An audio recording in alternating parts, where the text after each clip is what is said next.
I'm Laura. And we are two best friends who do a deep dive into a new book series, one book at a time. And sometimes we get bum back into the year of the Dresden.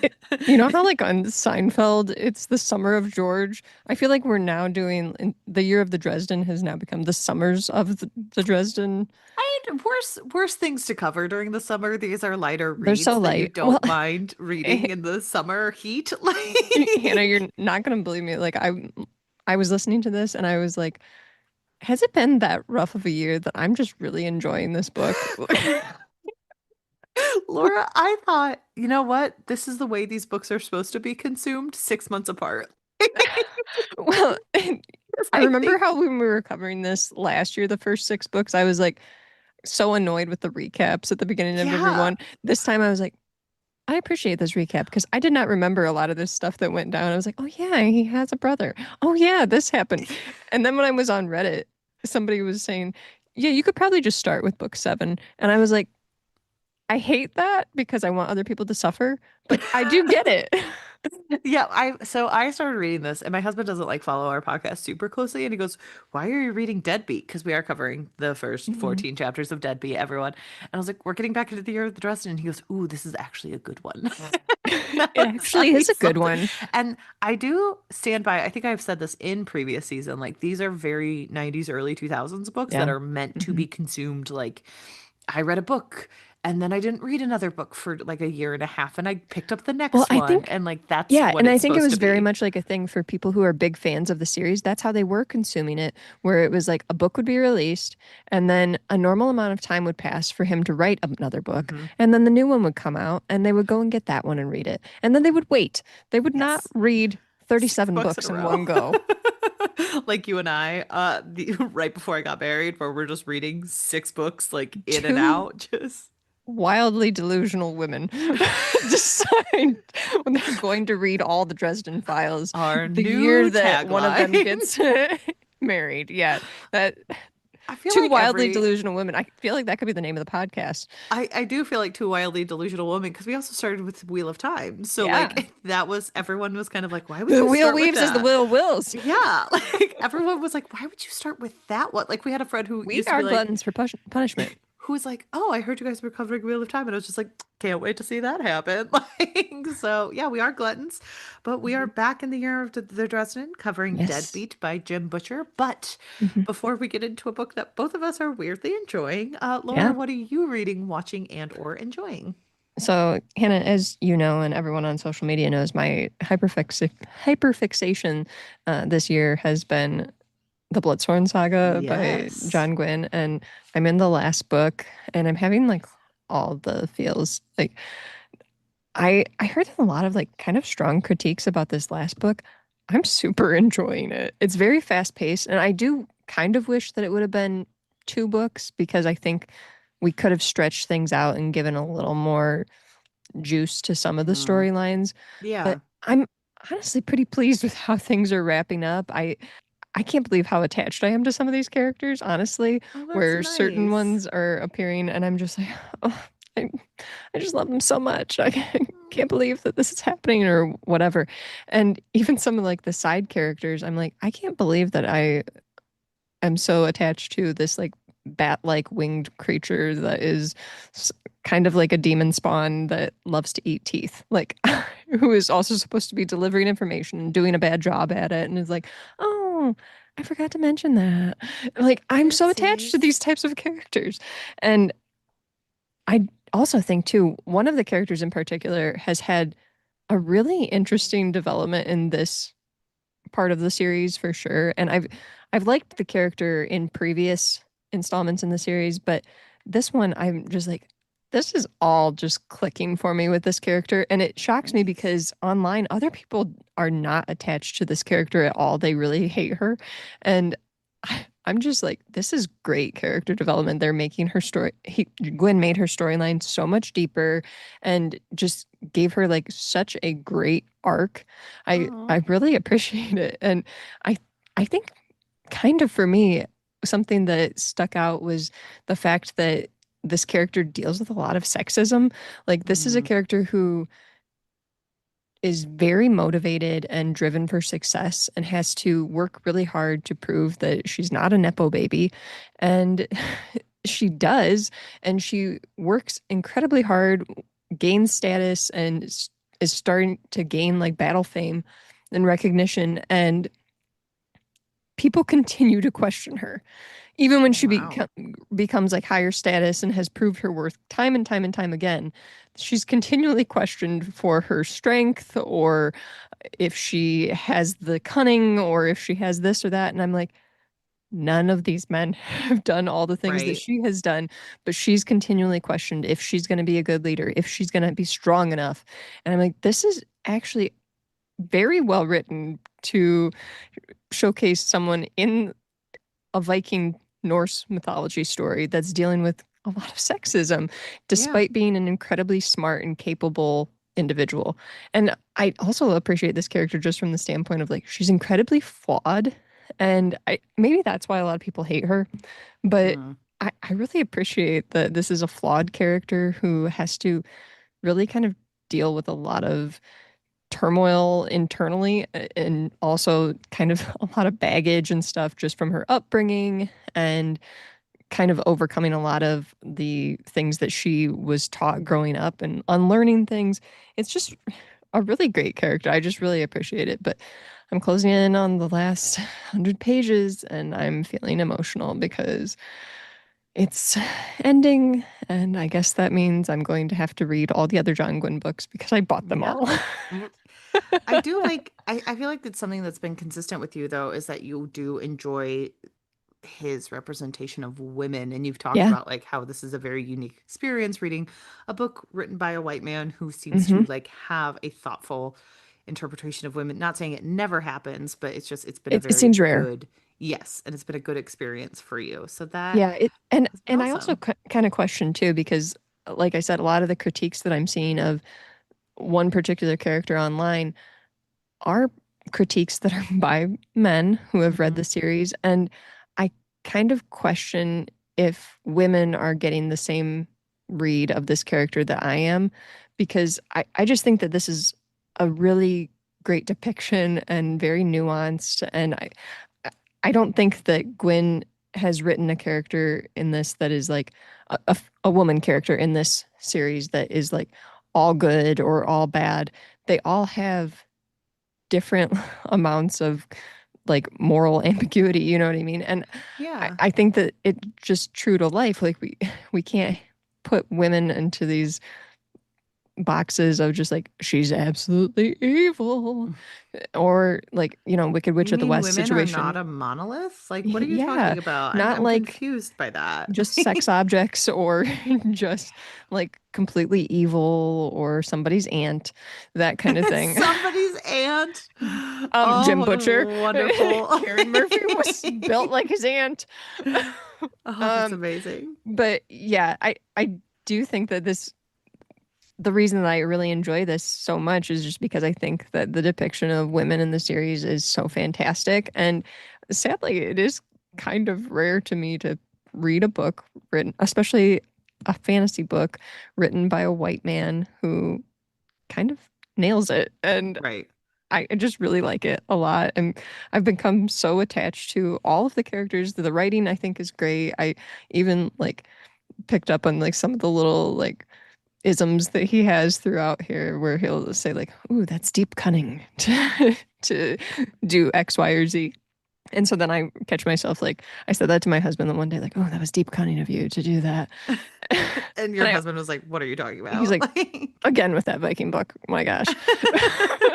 when are He's you done probably with it? I was Like, telling him last night, I was like hugging the book to my chest and I was like, I'm almost done with it. It's so good. I'm gonna be so sad. And he like kind of looked at me and just like kind of turned away and I'm like, he's so done with hearing about this book. it's good. So, But there's like, only 7 more John Gwynne books to hear about, dear husband. exactly. So, So, but yeah, get ready. so many thoughts on the Bloodsworn Saga. I love it so much. New #1 fan of this series. Like I love it. And Good. I kind of would like to see this adapted into a TV show, but at the same time, like, no, never ruin it. Leave it alone. Don't ever touch it. This So is my happy place. Put it it's my away. happy place. I don't want it ruined. Yeah, I But think that that's fair. yeah, I love it so much. But anyways, other things that I've been enjoying, I've been playing Cascadia with my husband. My husband and I have just been spending a lot of time together recently, which has been really nice. Like sometimes I think that I just kind of sounds so stupid. I just kind of forget how much we just enjoy each other's company.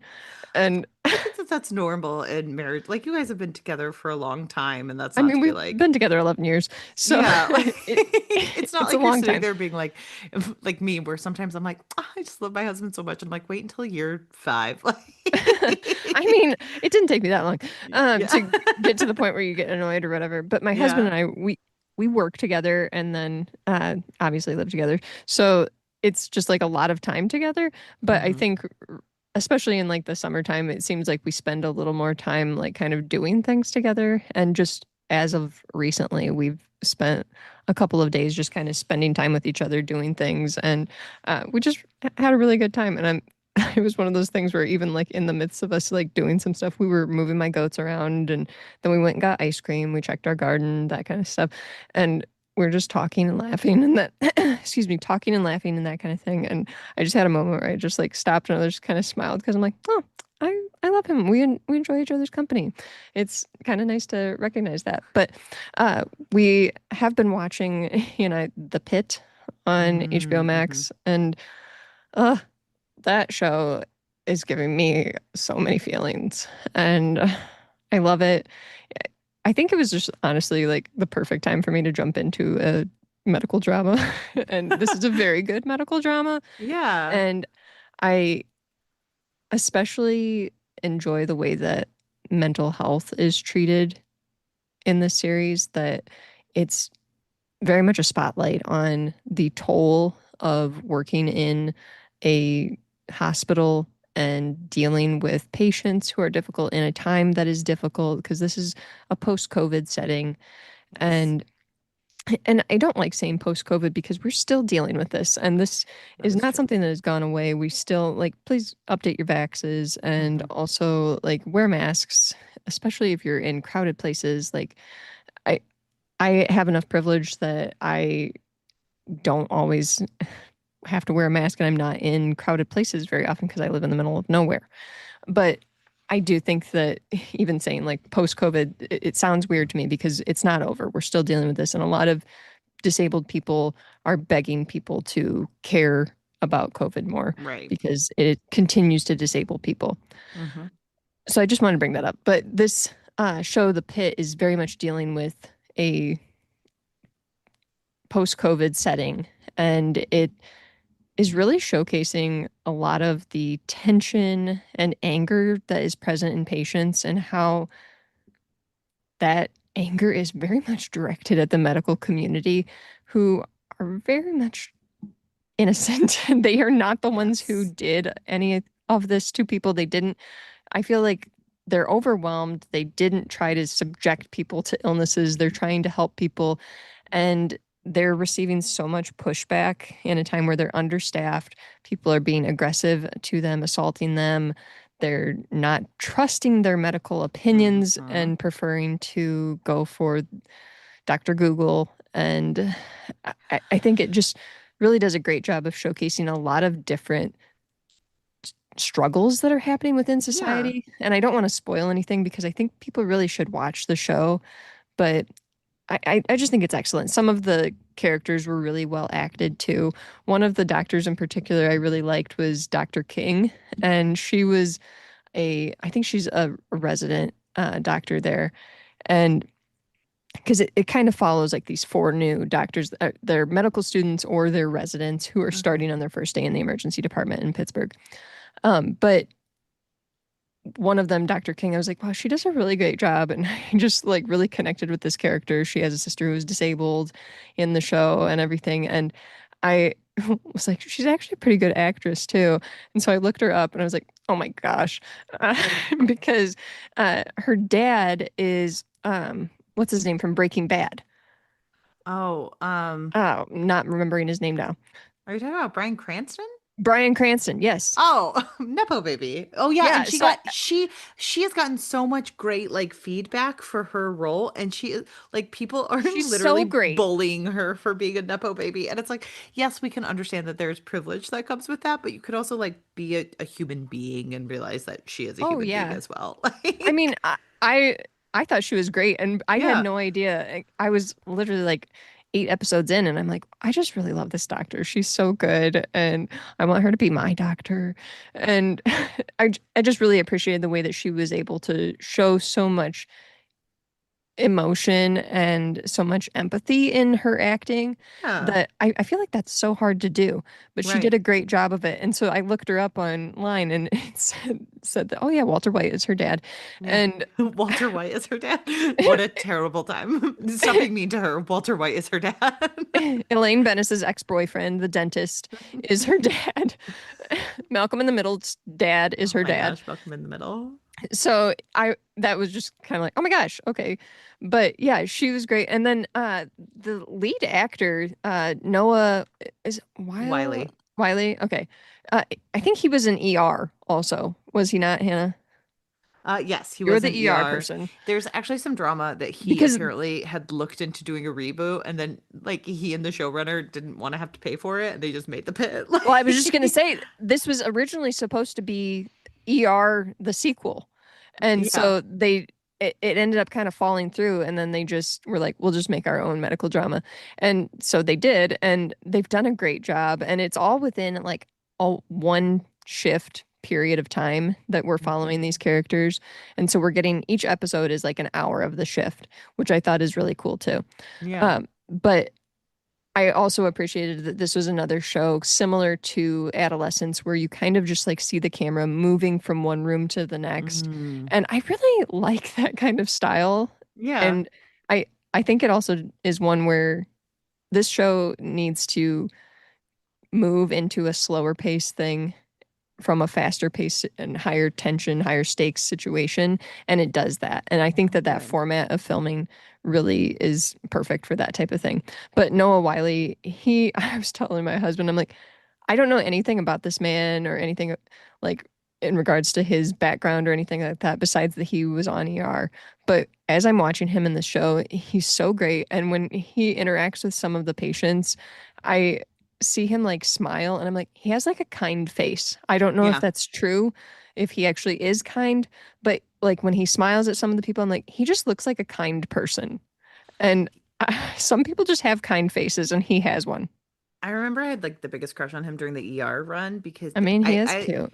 he's a very cute boy. I was pretty young, and I remember specifically that I came into ER. I talk about this at my house a lot because there are certain shows that are like fundamental, and I like came in for a year or two of ER, and during that time he was dating one of the nurses who is famously meant to be with another doctor, but I really rooted for Mm. those two because I was like, I think he's cute and I think they're cute together. And then everyone was Hmm. like, please get back together with the other doctor. Oh no. Thus became my my sample of Hannah has to be different than other people. So I mean, you came in at the wrong time, apparently. exactly. It wasn't my fault. It was how the relationship was given to Right. me. Exactly. But yeah, it's a great show. I think that it shows a lot of the different situations that are going on. And I hope that people watch it and maybe think about being a little bit kinder to the medical staff at hospitals as a whole, because you don't know. It's one of those things like we talk about this online or people share about this online. Like you don't know what kind of day someone is having. So just Hmm. be kind. And I think this show is a perfect depiction of that and goes even deeper, showing the immense stress and heartache that is happening behind the scenes in a lot of these hospitals. But Yeah. Hannah, what have you been reading, watching, and or enjoying? Well, for reading, I read a book that Laura has read before, Okay. Freshwater by Akwaeke Emezi. Love. Emezi. Akwaeke Emezi is one of my favorite authors. I think I came to the podcast like loving them. Mhm, They wrote the first book I ever read was The Death of Vivek Oji, mhm, which is a very stunning novel. I've also read Pet, and I have read You Made a Fool of Death with Your Beauty. Akwaeke Emezi is a very like lit fic person. Hmm. Um, and Laura has described this book before, but for people who don't remember that episode, this is It kind was of a like, while ago. yeah, it's almost a pseudo memoir, but not really because it is a piece of Hmm. fiction. Akwaeke Emezi believes that they are born with like these spirits or gods within them. And this is a book that kind of tells the story of a person who is similarly struggling with that type of thing Hmm. and the relationship of this person with her gods inside of her and how they affect her or take over her body. It is a stunningly raw book. Hmm. It deals a lot with sexual abuse or Hmm. sexual assault, and it's only 234 pages, I want to say. Like It's it's short. it's it's short, but it packs a punch. And it's always hard to describe Akwaeke Emezi books because when you're doing it, it sounds like the most messed up thing you've ever read, but like it's so fascinating and so beautiful that you're just like, no, you just trust me on it, read it. And it's going to be Hmm. messy, but it's going to be beautiful. And I feel like Freshwater is very much that. It is very raw because it is kind of their experience. Yeah, um it's like you said, it's hard to tell if it actually is a memoir or not, yeah. because when I was reading it, I definitely questioned like, is what's going on here? Because this sounds similar to the experience that Emezi has in real life, Yes. and they very much are mirrors of each other. And this was their debut novel, which is just Yeah. amazing. And it won them the 5 under 35 honoree finalists. Like, it was just so many things. So the cover is beautiful. The book is beautiful. It's hard to describe because you're Hmm. switching perspectives between Ada and the gods in her and all that experience and how messy it is. Hmm. So very stunning, very gorgeous. Please go read it. Yeah, Um, recommend. and then for watching, one of my favorite shows on television right now that's kind of like, I don't know if it's the most amazing, stunning piece of work, but I think it's solid for TV right now. It's called School Spirits. Season 2 just came out this year. It follows a girl who wakes up dead in her school and she doesn't know how she died. Hmm. Um, and so the first season is dealing with like what happened to her. Her name is Maddie. And you find out in the first season, like there's a lot going on. Her boyfriend was really cagey the day she died. Her mom struggles with alcoholism and like she like is struggling to figure out who did what because a lot happened to her on this day. But one of her best friends is able to talk to her. And in the first season, she meets a bunch of other dead ghosts who like died in these like 60s, 70s, 80s, and 90s. Hmm. And they all have like this emotional support group for being ghosts stuck in the afterlife at a high school. And this show is just really cute and like it has dark moments. It has a very good vibe. But it's just like it's fun. Like it I feel deals like with you're kind of drawn to that type of show though, like a supernatural-ish show that's like not yes. super spooky. Yes. Like that's something I feel like you're often drawn to because I know you're like a Buffy person and you like Yeah. Angel and all of that. And I feel like that also kind of fits within that in my mind. It's almost like Dresden was right up my alley in high school. But yeah, I really do like this like supernatural-ish, like light type stuff. Hmm. It really just scratches that itch in my brain. And like this show is so cute. Like one of the ghosts from the 90s, he was horribly bullied because he was a closeted gay boy. And I say boy because he was a teenager.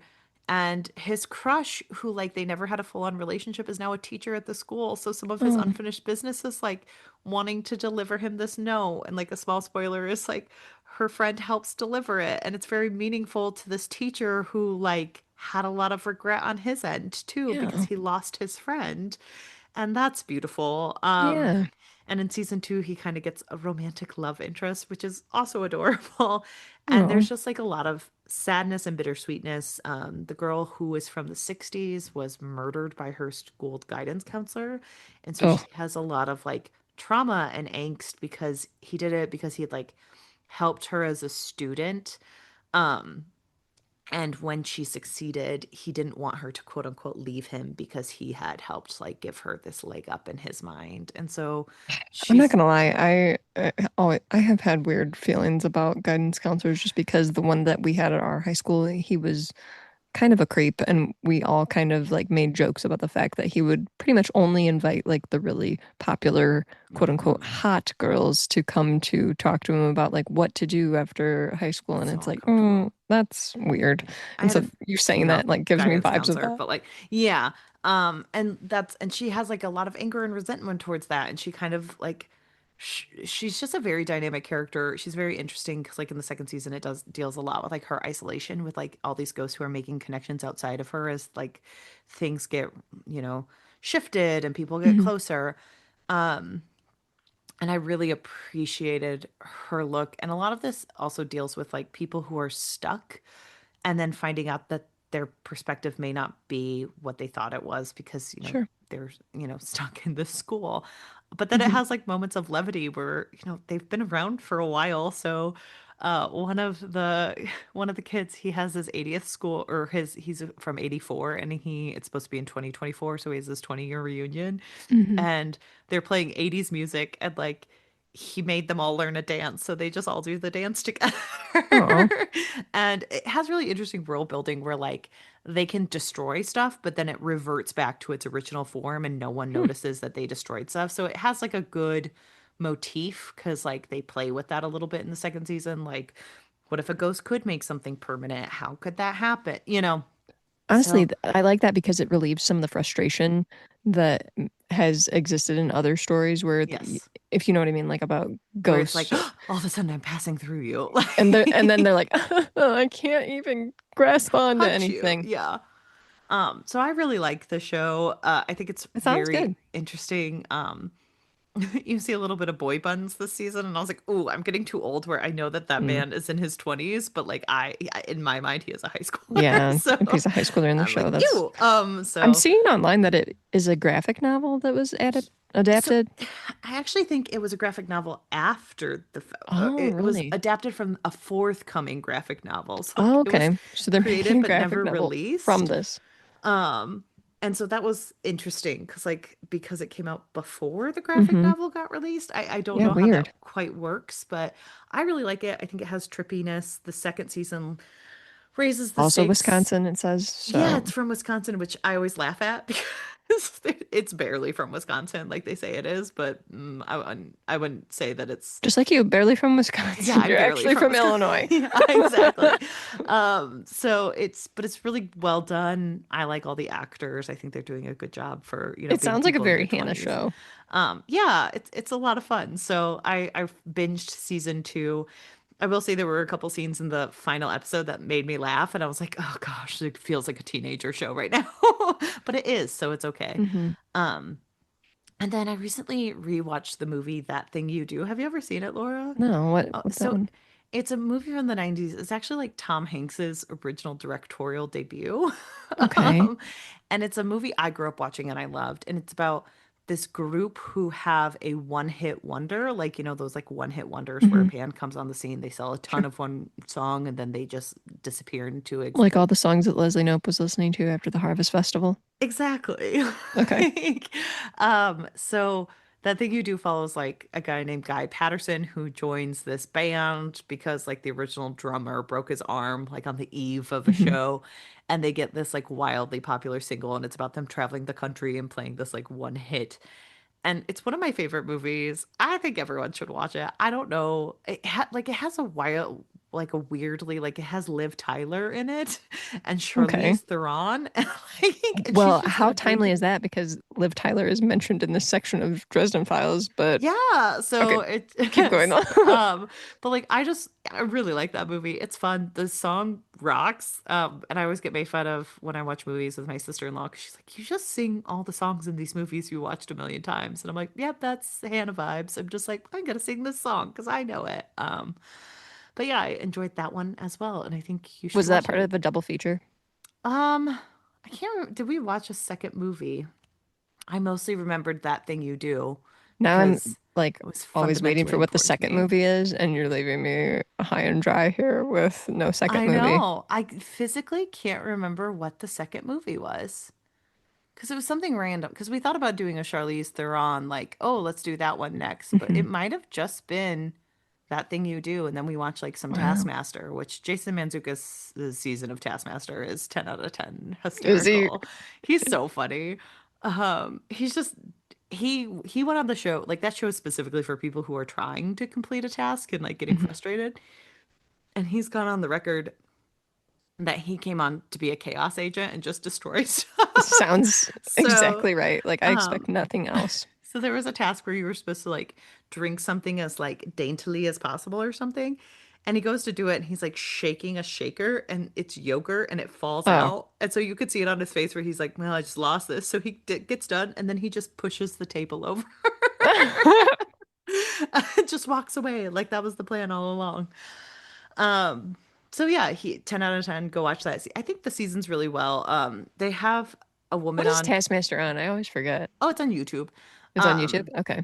you could just watch it all on YouTube. Yeah. That I would say like I love Jason, so he's always a favorite. But Hmm. Fatia, I forget her last name. She is a very funny Muslim woman in her 40s. And she at one point she like uh she wears a hijab and Alex who like runs the show like wasn't sure how to pronounce it and he's like Hmm. well like and then he kind of whispered and she's like come on baby like you could say it like, and she has a running bit where she and Greg are gonna get married and she's just very funny. There was a task where she's in a group of three. And there was one where it's like, one of you must be constantly jumping. And she goes, Oh I'm my not gosh. jumping, bruv. And that was just like, she's like, I'm not jumping. I That's love not when happening. Brits say bruv. She says it all the time. So I adore that woman. She's hysterical. There is a woman there who's like married to a former Taskmaster contestant, and Oh. she just says the most wildly out of pocket stuff. Where at one point she was like, you know, Alex, you're married, so I didn't text this to you. And someone was like, you're married. Like, you two are married. Um, yeah, so it's a very good season of the show. I like it a lot. So yeah. It's always nice when like favorites kind of pull out all the stops and make a show really awesome.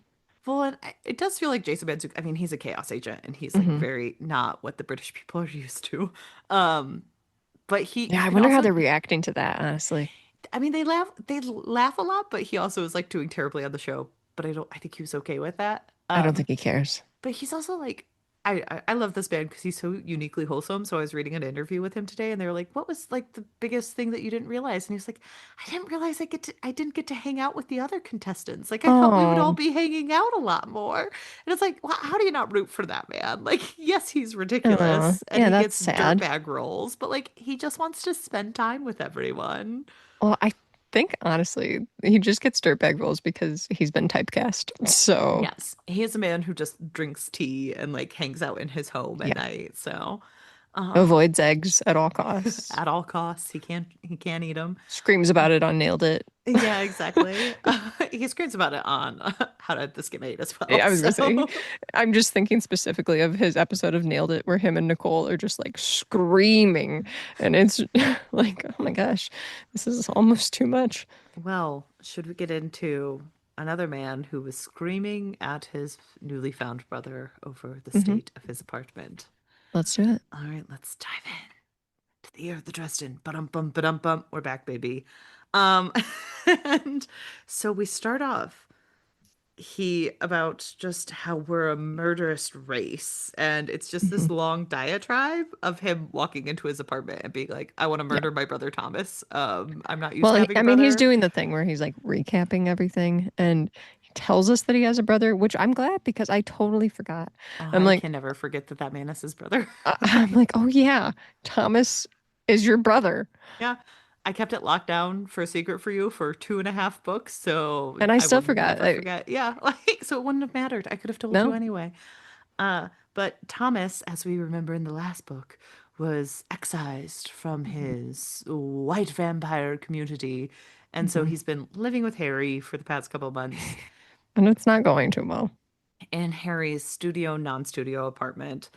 And because Thomas is a white vampire, white energy, or a white court vampire is the White correct court. way. I was gonna say. White I court think we can assume vampire. he also has white skin, Yes, but he he's does. white court. I think we can assume most people in this book have white skin, Yeah, but I don't know that I've read any of them so far that are not white, but yeah, I mean, isn't what's Harry's other love interest? Susan, She's she might Susan. be Yeah, she might be darker skinned. I'm I think not she might sure. be Hispanic based on her last name, but I cannot remember. Hmm. But anyway, so yeah, Thomas has been living with Harry. It's been an adjustment because Thomas has never had to do anything in his life, and also women throw themselves at him because he is a sex vampire who feeds off of sex with others, so he just can't Hmm. turn it off, even if he tries. Um, and then Harry also has a dog named Mouse that I Mouse. did forget Oh. about, who is now huge. No, it's like the dark hound, Yeah, it's the dark basically. hound that he got in the previous books. It was just a And little then pup. his giant cat named Mister. So Harry just has a ton of giant animals in this Hmm. very tiny apartment. Which Mister's like missing, and he's worried about him. And I think that that's so cute. That like I don't know why, but anytime it's mentioned that like Harry has a cat, and I'm like, I kind of love a guy who has cats. I It don't is know what very it is about that. endearing that he's just a man with a cat who reads books. Great Hmm. job. So Know how to get us. Harry comes back and a girl who is out running threw herself at Thomas and she's in Harry's bedroom, which I'm sorry, I'm gonna cry foul at your brother just fucking a woman in your bedroom. Like that's icky. Don't do You know, that.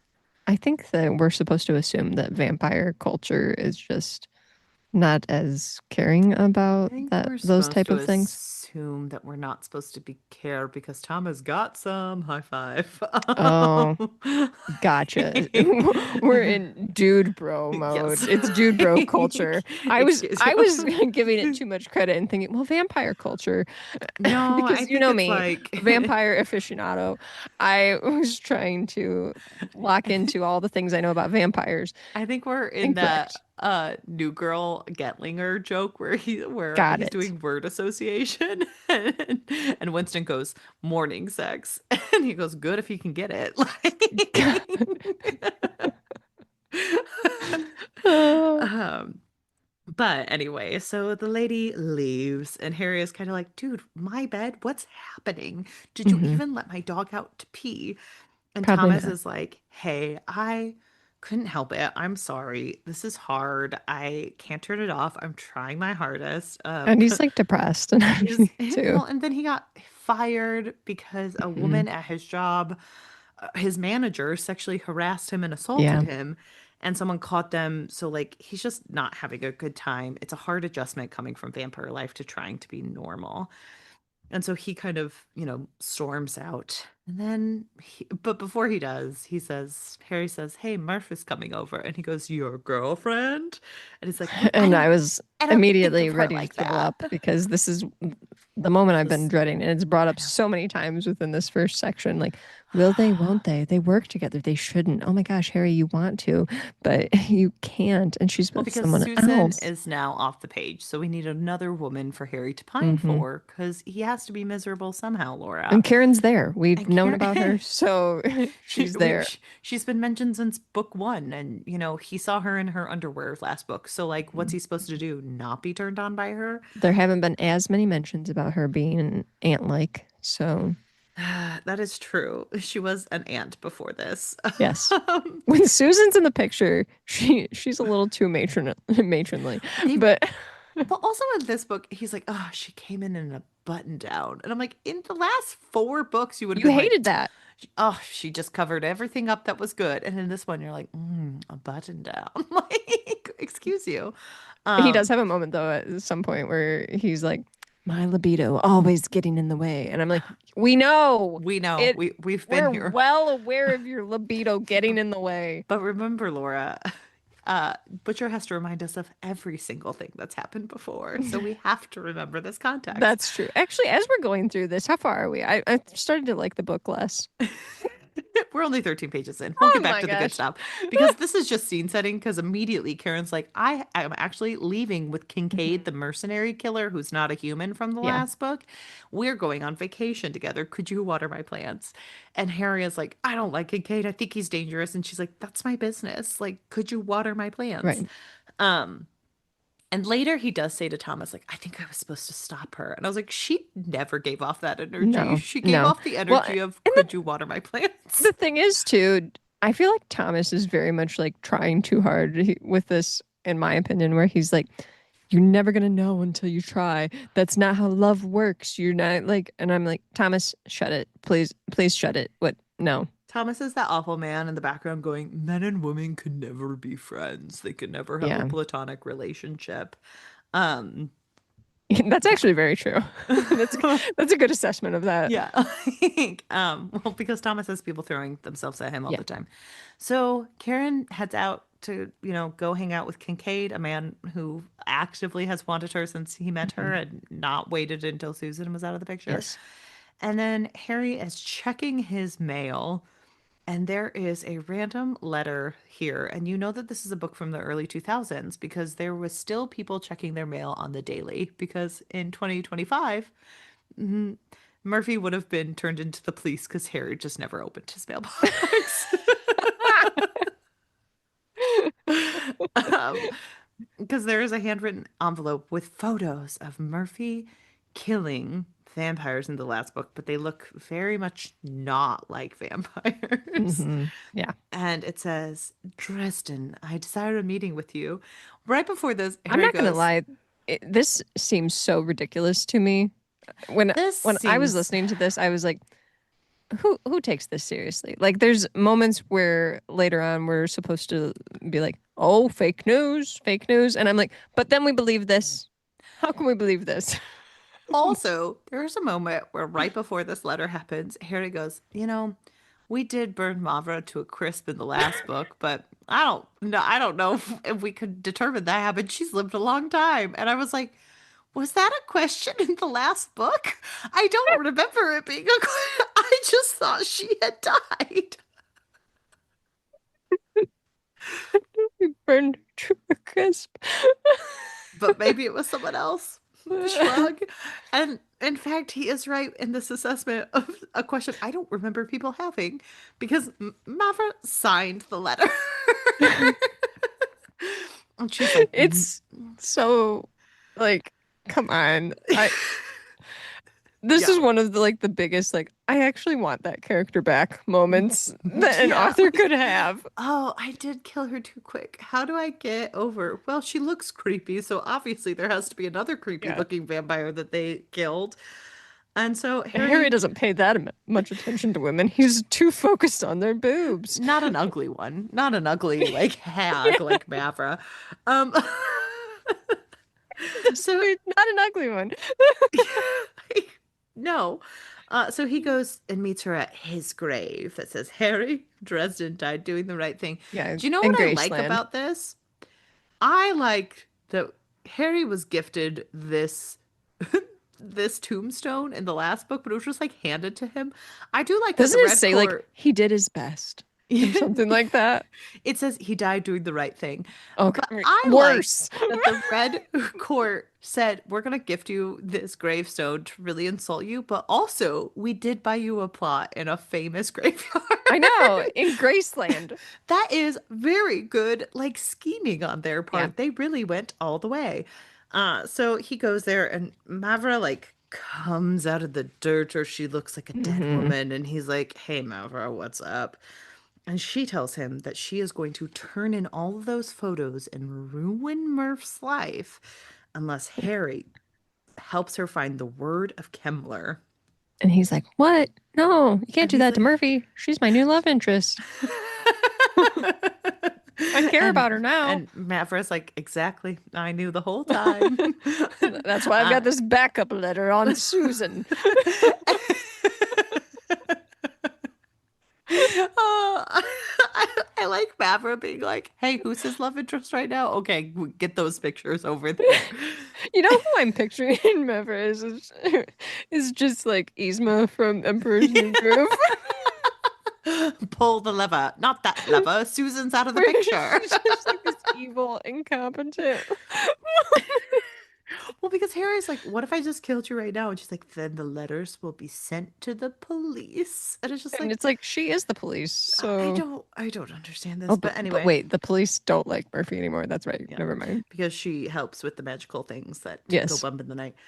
and nobody So, believes in them. So, and apparently Kemmler, this word Kemmler deals with necromancy.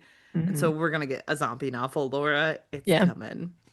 I mean, I actually enjoy necromancy, like necromancer stories. I like all of that kind of stuff, neuromancy and all that. I think that's Oh, fun. good. Well, you're gonna get a lot of it. We do. So Harry goes to his basement to talk to Bob, the Also, I love that he pervert mentions like I skeleton. don't let anyone down in the basement, not even the fairies who clean my house. Like they're not allowed in the basement.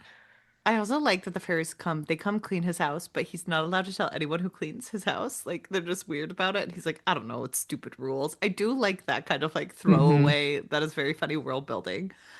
Um, but so he goes to the basement and he's talking to Bob about Kemmler, and we find out that Kemmler was Bob's old guardian Hmm.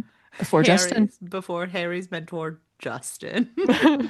Justin. This is so I don't know why, but the names that are in this Dresden file book specifically were so ridiculous to me. And I don't know if it's just because I've had so much of a break where I'm like, Justin was cracking me up, even though I knew about Justin. Waldo Butters was cracking me up. One of them Okay, is named like Artemis Eisenberg or something like someone that. is And I'm named like, Mr. Brioche, and I was like, what kind of Kaiser Sose bullshit is going on in here?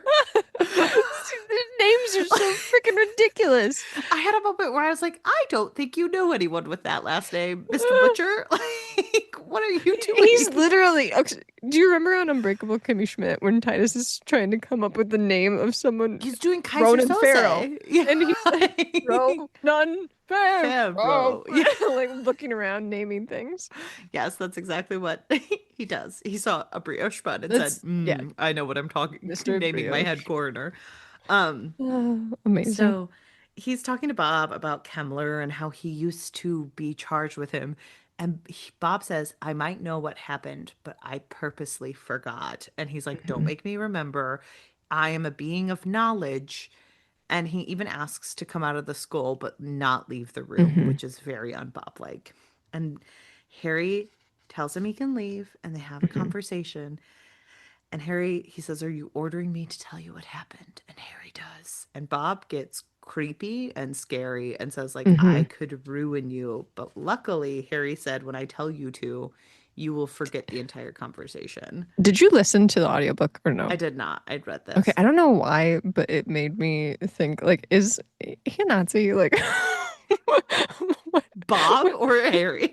no, when he's like reenacting like the Kremlin thing, I was like, Oh, the voice that Marsters used, I'm like, is this supposed to be like a creepy Nazi thing? Like, it probably. seemed I like a mean, little necromancy. I could almost see it. German accent, and I was like, I don't know if I like this. Yeah, and he says like whatever you've done, I'm coming to get you, my pretty kind of thing. And so Harry says like Bob, you will this conversation is over. So Bob Hmm. immediately forgets everything and Harry tells him to never remember what he told him again, Hmm. no matter what. This is like a direct order.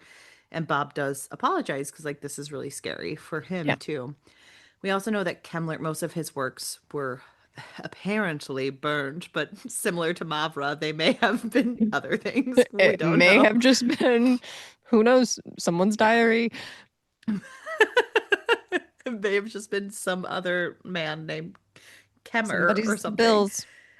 And so, because he knows it has to do with necromancy, he's going to head over to the morgue. But Mhm. it's not the morgue, it's the Forensic Institute now, and it's high end and high tech. Because he's going to go talk to Butters and see if anything Waldo weird's been Butters, going on. another Um, fabulous name. and on his way in, he brings beer to a guy named Phil who runs the security desk. Mhm. And he goes to talk to Butters. And Butters has really nothing going on except a one man No. polka band. And he really wants to beat a couple of rascals. So Butters is just a man named Butters, obviously. Mhm. Harry does call out that Butcher had a very silly naming scheme because he's like Waldo Butters because his parents had terrible choices. I, um, I just think that like breaking of the third wall is hilarious when it's Yeah. like the author calling out like this is a stupid name, but oh Yeah. well, I've And committed to it now. and Butters is like, there's only one weird, like someone got hit by a car, but there's no reason, and it was like on the side of the road. We don't really know what happened. Um, and they're trying to discuss like if anything's going on when suddenly Phil knocks down the door.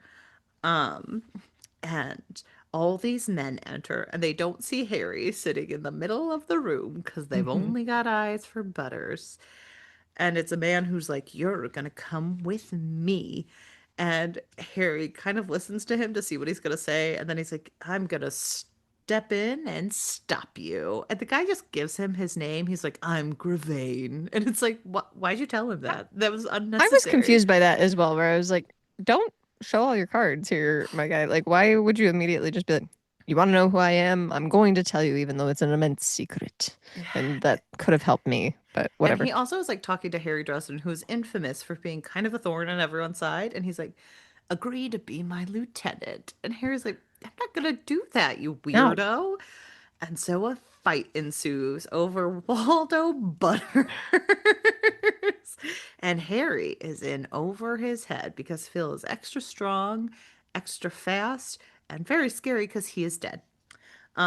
Because they reanimated Phil's corpse. And Hmm. so Harry and Butters escape and they realize that they sabotaged Butters' vehicle, so they're literally here for this man specifically, and they have no idea why. So, Well, don't they, or is this the point where they figure out like it's probably about some information that he has? well, they kind of know that just in general Hmm. because there's no other reason, but they don't know why in Got it. particular, Got or it. like it's just they haven't really had a second to calm down and think that out.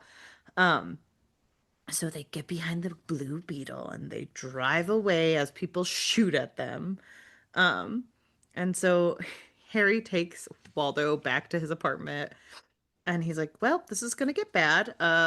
We're," and this is a moment where we have a conversation where often you and I are like, "I think you would have known some of this information by now. It's just Butcher decided that it was an important moment to make you quote unquote realize it." Hmm. Because Hmm. earlier, and I didn't mention it, Waldo talks about how Harry he thinks he knows why wizards live forever, quote unquote, because Hmm. Harry's body heals itself. Yes. And Harry has a burnt hand right now that doesn't have any nerve endings and it should have been amputated and all this stuff Hmm. in the last book. But he's got like super strength.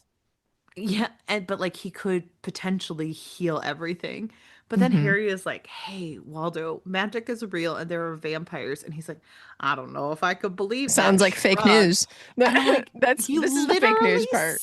You literally said Harry could regenerate his bones, and you're Mhm. telling me you never thought that magic was actually re what did you think then? And this is where he's like questioning him on like footage that he's seen and everything as he's trying to like explain the supernatural world to him. And Waldo's like, I don't know, sounds like somebody edited those tapes. I don't Yeah. know. That And he's that like, doesn't that's seem what real. everyone thinks because their brain just won't let them believe it. And he tells him about vampires and like the fact that Phil was dead and reanimated. And Waldo's like, "I gotta think about this and lie down." And they talk about the White Council and how Harry's not a part of the White Council, but Hmm. is he? And there's a war with the vampires and it's not going well in New Mexico. That's mentioned sometime. I don't remember Hmm. when, but it's important. I feel like it's around this time. And so they're kind of like, well, then Waldo hears all this and he's like, "Is Gravane a warden?" And he's like, "No, he's not a warden of the White Council. What are you talking about?" Um, but Harry knows that he was reanimating this corpse by keeping a drum beat because he was slapping a book on his thigh the entire time he was I talking. forgot about that. Which is so funny to me because But it's also like, imagine if he couldn't like keep that up. Like, what happens? I thought that too. I said, "Wow, that's a white man who can keep a beat. That's amazing." The biggest fantasy of them all. But yeah, so he and then they had like the wolf bait, the base of the car going in the parking lot when they ran Hmm. away. So they need to keep it going to convince the zombies that they still have a heartbeat. Which it's so funny to imagine that man just like sitting there talking to Harry, being like, "Be Hmm. my lieutenant." Like,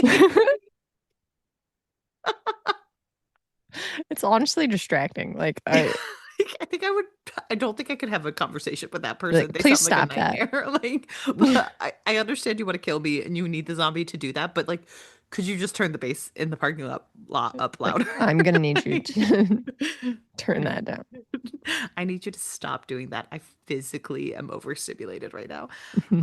So Harry is like, well, he was drumming his thigh to the beat with this particular book, and I need to go find it. And so Harry goes, he leaves a He note gets for to live Thomas out one of being his like, fantasies by encountering a sexy bookstore worker. yes, to go find Die Leiderling, which, yes, this is a Nazi book.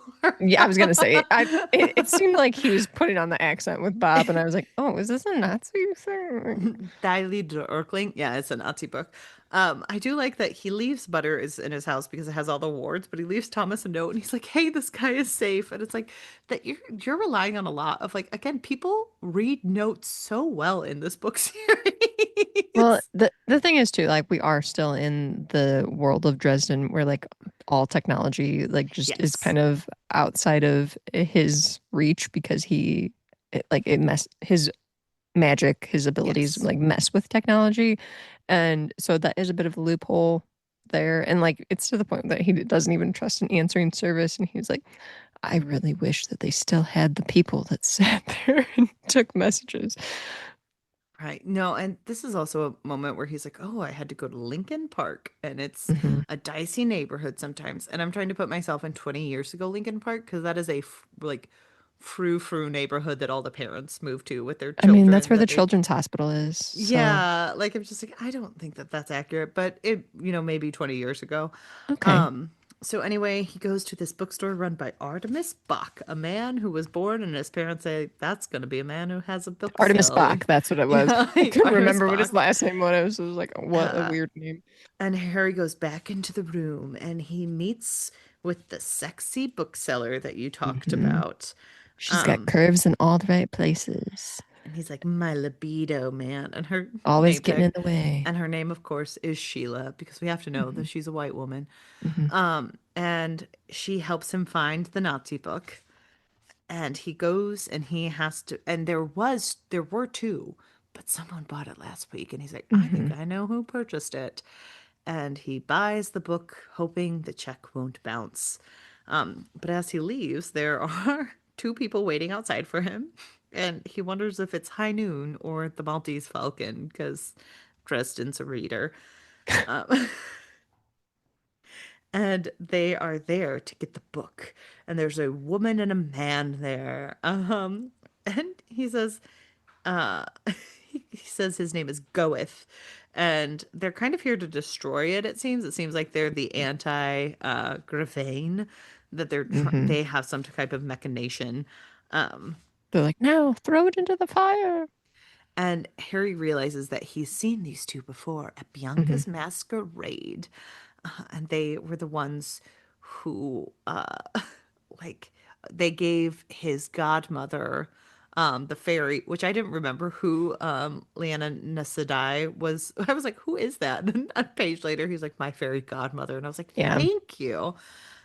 They gave her See, an I needed academy, those type of reminders.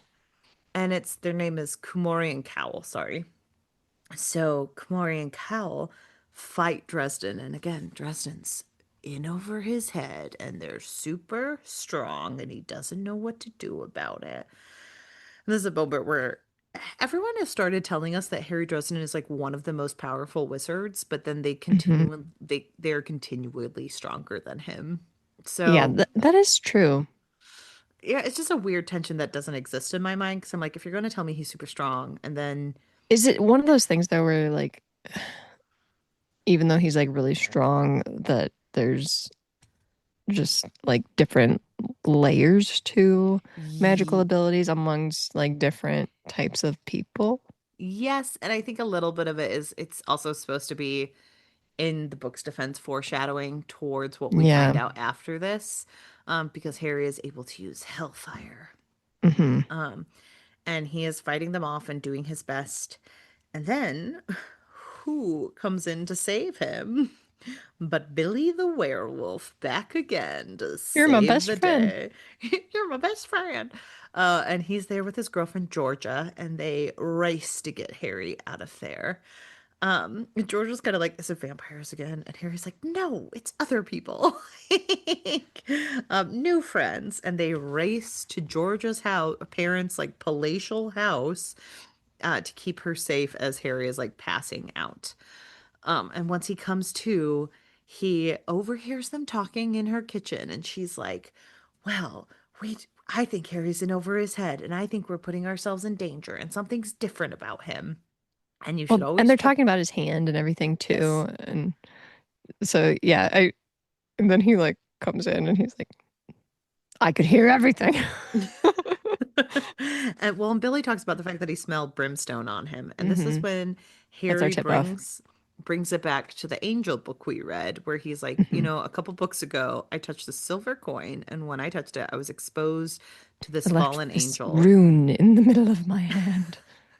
And I think my magic is now augmented by demonic energy called hellfire. And it's like, Hmm. I did not foresee this. I feel Hmm. like it wasn't hinted at that much, so I'm shocked that it's coming back. I Much like Mavra, I thought that book was done. I I think that we underestimated Jim Butcher's ability to like world build and like keep these plots going a little bit because Yeah. we kind of were used to him just throwing things away and not mentioning them again.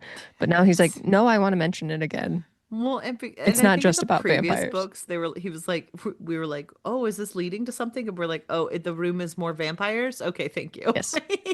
And this is actually like, oh no, now the vampires are ancillary, and this stuff is Mhm. much more important. And we're like, oh, I We prefer appreciate that. this, Yes, I do but like it's this. unexpected. And so he's worried that Laciel is still like affecting him, and he could Hmm. like draw him out if he uses the power too much. Hmm. And so he wants to cut off, but sometimes it's hard and he can't control it. And so he also doesn't want Billy and Georgia involved that much. But they do give him a car while they fix up the Blue Beetle. And they also know because they like ripped the Blue Beetle to shreds. Like the two Hmm. people just took a hammer to it, but they left his gun. They left the gun and took the cannoli. So Which I love that they mentioned that too. Like, oh, I wonder if it's a gang. And he's like, they left the gun. I'm like, oh. And so they give him a nice shiny SUV, and he's like, I'm not going to be able to ride this. There's too many computers in it. And it does end up being a problem. Yeah, it does end up being a problem. And then he goes on over to his good old friend Mort from the book Death Masks, I think. He was the weird wizard who hated him, and he saw him on a TV show. Hmm. Um, and Mort's like, you're always trouble. Uh, and this is also where we find out that Mort like is really good at talking with spirits, which we may have known in previous books, but I appreciate the reminder. And we find out that Mort is on good terms with Murph's dad.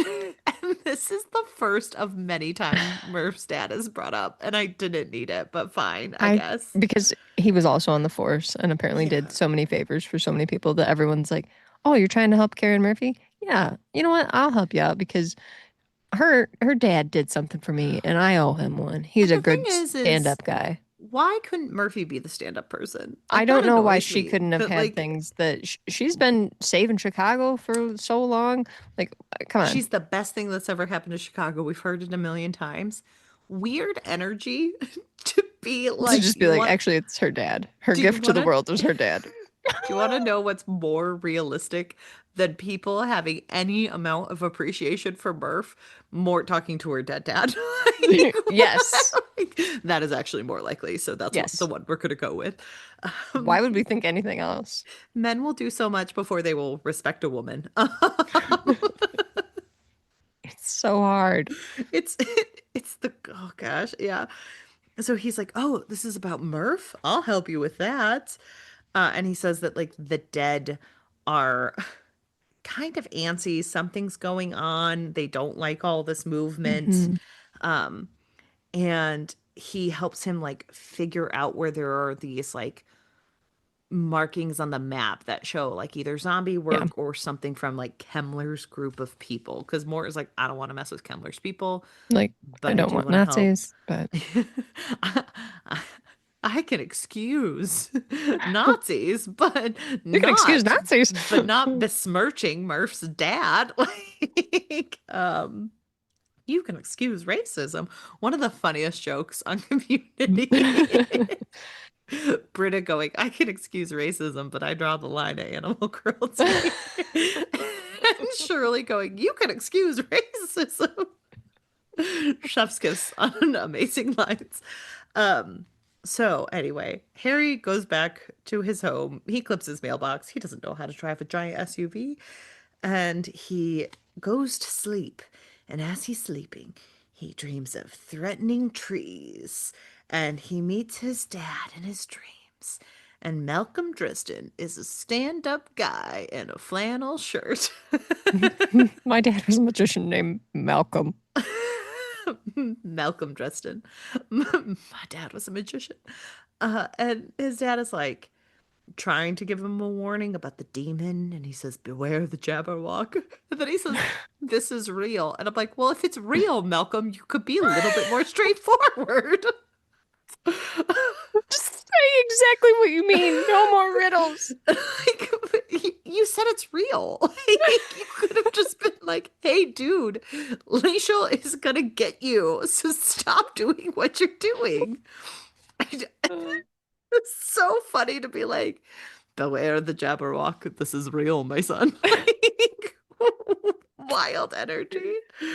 Um, and his dad is just like, you have to be careful. And, and he's like, your brother, your friends, you've opened yourself up, loved them. You can't bear the thought of someone taking them away from you, so you're putting yourself in danger. And Because there's just, that's a message we need to tell men. Don't ever be emotionally available. It's dangerous. and he's just like, I just want you to be safe, and no one can tell you what to do, but like you are the product of your own choices, Harry, so you could make the decision to cut everyone off. Like, Socially isolate yourself. It's the only way to survive. don't make any sudden journeys. This is real. This is real. Beware the Jabberwock. And so Harry wakes up and he needs a good morning run with Thomas.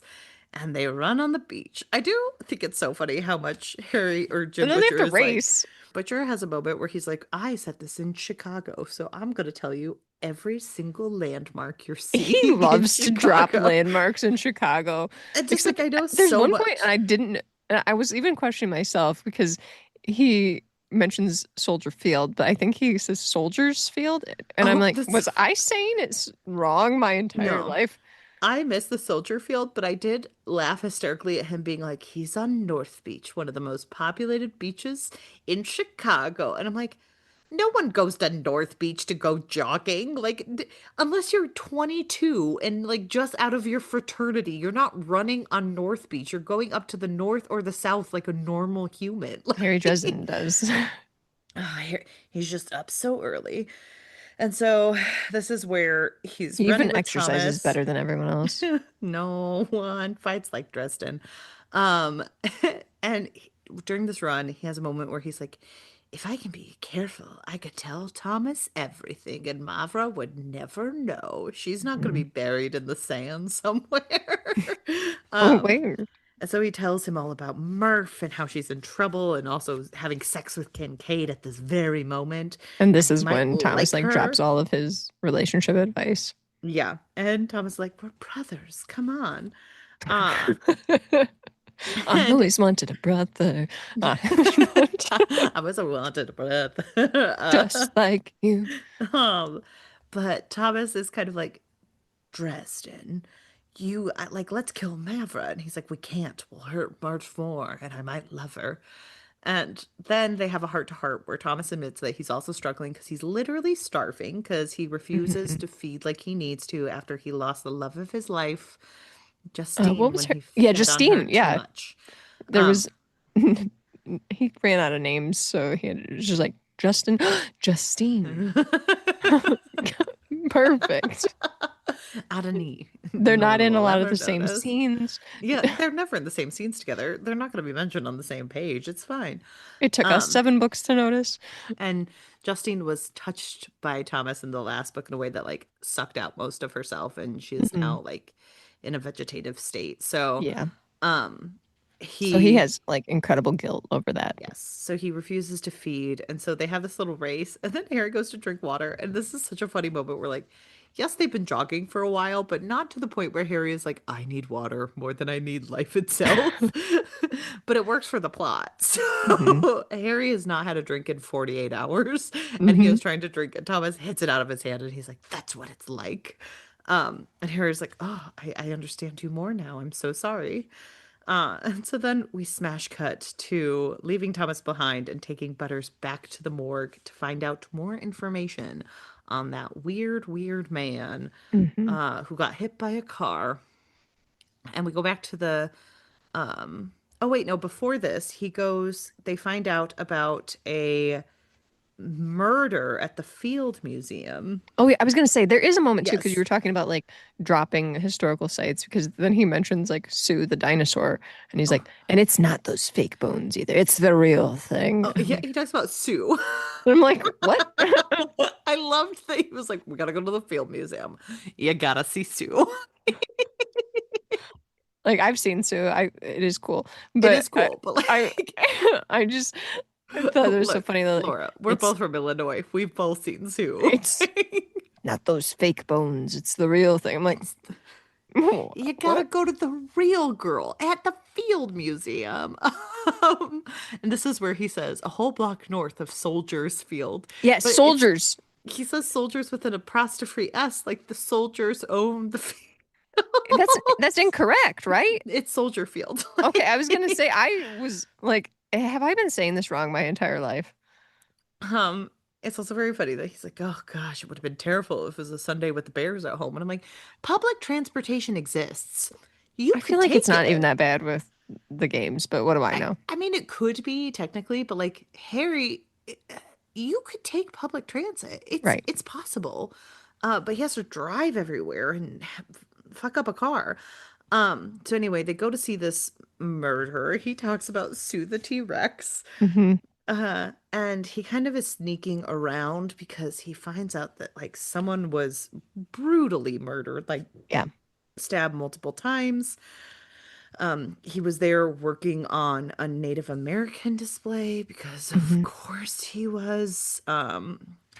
And he had like these assistants working with him. Yeah. And so Harry starts snooping and he sneaks in and he sees the crime scene and it is incredibly brutal. Um, and he's just kind of wondering what's going on. And then he leaves the room and he gets caught by Rollins, who is one of the detectives. And He was one of the detectives that was like asking questions in a different room, correct? yes, Because yes. he's like a beat cop, and like Dresden even Oh, calls yeah, him he's on it not. and is like, you're asking a lot of questions for somebody who's just a beat cop. Yes, I am sorry. He is just like a regular cop. So, Yeah, he's um, not a detective. he's not a detective. He's just been around. Um, and this is his first announcements into the series. So, Um, he talks to Dresden and he's like, "You're Murph's wizard, aren't you?" Hmm. And he does let him get away with like taking a look around because he too has no respect for Murphy, but he does like her Her dad. dad, her dad helped him a lot. And so Harry looks at it. He sees a picture of the visiting professor and his assistants, Alicia and Li Jean. And I'm just gonna say it now before we even get to this part. The accent that Marsters does is very racist for Lishan. Oh, that sucks so much. And Rollins also admits that he has seen stuff that seems magical, Hmm. so he's going to let Harry take care of this stuff. And then they go back over to Butter's place of Yes. business, and we also find out during this time that there was no upset over at the institute. So like whoever was, so after that guy got done beating his drum, he did clean Hmm. up after himself and reset the security system. So, um, Why? I don't know. And so they go in. They find the new like desk security person there for the Hmm. day. He asks what happened to Phil, and Butters is like, I don't know. Gee, golly, I gotta go inside. Um, and Nobody Har- told me anything. and Harry is also pretending to have a limp during this time. Um, just Just to in make it look like he needs his staff, basically. Yeah, and to make it look like if he has to go get Butters, there's a reason Hmm. to. But Butters wants to go in by himself because it's less noticeable. This is where we also find out that Dr. Brioche is in the back working on another body. But he's going to be looking at the guy from the Field Museum. Him and Mr. Pretzel Button are back there. Ah, dear. Mr. Baguette. Croissant is back Madame there as well. Croissant. And she has a racist French accent too. Wheat bread has not come in yet. And that guy has a sharp American accent, just like a real bad one. But anyway, Harry's kind of just listening into everything that's going on when the two assistants walk in and they say that they have to go get the personal effects of the professor because he has time sensitive stuff, which is wild Which that doesn't make Alicia, sense. it doesn't make sense. And Casey's also like, I don't know, I gotta go talk to Dr. Brioche about this. um Can you imagine that your boss's names are literally bread and butter?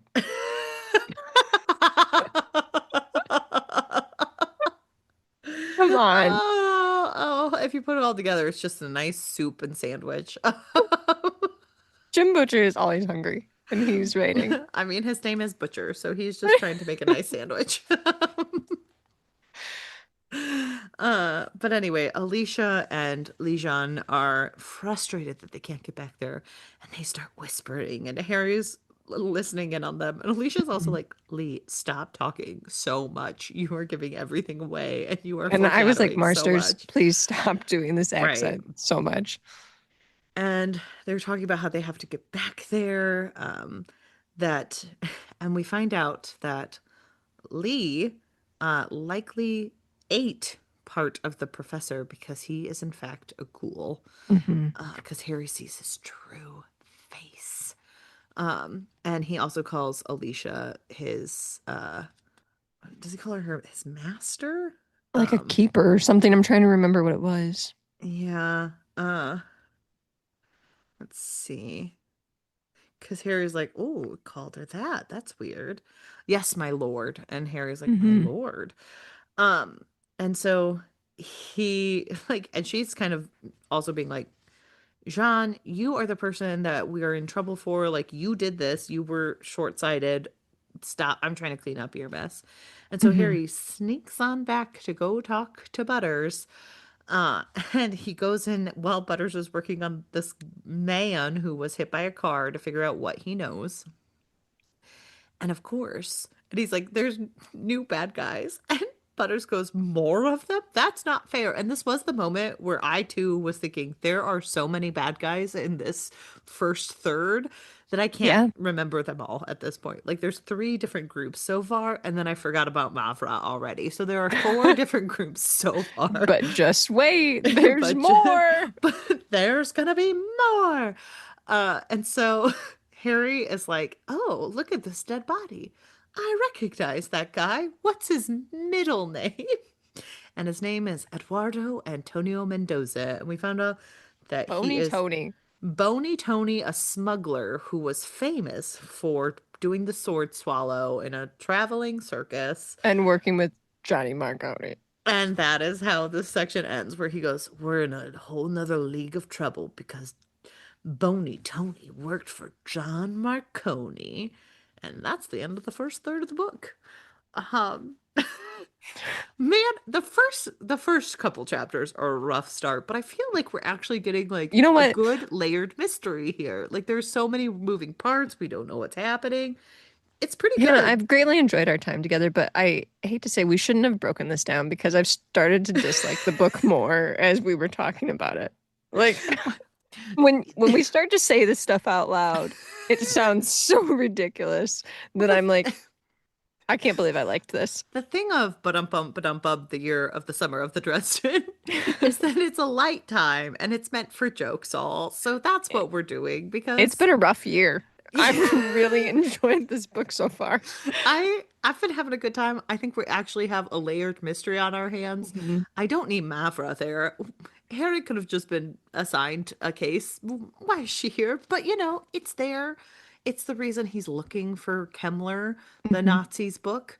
Um, and I do like the necromancy. I think it's like fun Yeah. world building. There's different layers that are brought back from the different books. And Butcher does a good job of reminding us that those things happened Mhm. because boy, do these books blur together. But How many chapters until we have a vampire party? I'm sure too. And Thomas is gonna be like, I gotta get out of here. I can't feed. I fed on Aaron will Dr. have to come and Burrito. be his hot date for something. Do you think one of the ghouls is gonna slice them up a slice of that brioche at some point? Do you think it's a joke about the bread? I almost wonder if it was intentional that they were named Bread and Butter working together. I do, once you mentioned it, it did click for me that Questions that I want to ask Jim Butcher. Nothing yeah. about the themes, but like, like, did you intend to name them Bread and Butter? How do you research Chicago? Did you know it was Soldier Field? Like Soldiers Field. I'm gonna look this up. Did you enjoy the Field Museum when you went there on your school trip? Do you have a really big thing for Sue? Uh, You yeah, like dinosaurs also, right? it's just Soldier Field. There's no soldiers. Thank you. Thank you. I So was having an existential crisis why? because I thought someone from Missouri quoted it right. Oh my gosh, it's so funny that he's like, drop on out for Sue though. Also, can I just say, like, it takes not that much time to just research. Is it Soldier Field or Soldiers? I think it's just one of those things where like no one No one caught that cared. because they're like, oh, who cares? Like No one cared. it doesn't matter. Um, yeah, what a wild time. But we're enjoying this book. Join us next week as we cover through chapter 28. We'll see if I Um, regret breaking this down further. Laura's like, you can't look too closely at these books I'm because if like, you do, it's better to just admire from afar. it's like one of those like eyeball, like trick of the eye thing where it's like up Oh close, yeah, it's just yeah. a big old mess. Yes. Um, all right. Well, like I said, join us next week as we break down the next 14 chapters. And if you would be so kind, please follow us on all of our social platforms in which we exist, mostly Blue Sky Blue and Sky and Instagram. Instagram at OWWR Pod. You can also We check have a out some of the. Discord. We do have a Discord. Please join us over there. We've had a couple people join and tell us what they're reading, watching, and or enjoying. We love to hear it. And we also have a website, ourpod.com, where we are posting some great author highlights in the next month. Yeah, Hannah's been So, doing a lot of really great ones. so we just had last week the release of the second book by Kara M. Zone, Ashes Fall at Dawn. So check those out to see what's coming up next. And, if you would be so kindly, tell a friend or rate, review, and subscribe to the Yeah, podcast. Those are sharing really helps. I am posting a little bit more of our clips on TikTok now that I've learned an easier way to do that too. So you can check us out on TikTok, just some funnier clips, mostly of the Dresden stuff as we get back into the Dresden files. So we are available all of those places. And next week oh, Laura hates me calling it this, your earballs. Oh gosh. Ugh. So join us then. Bye. Bye.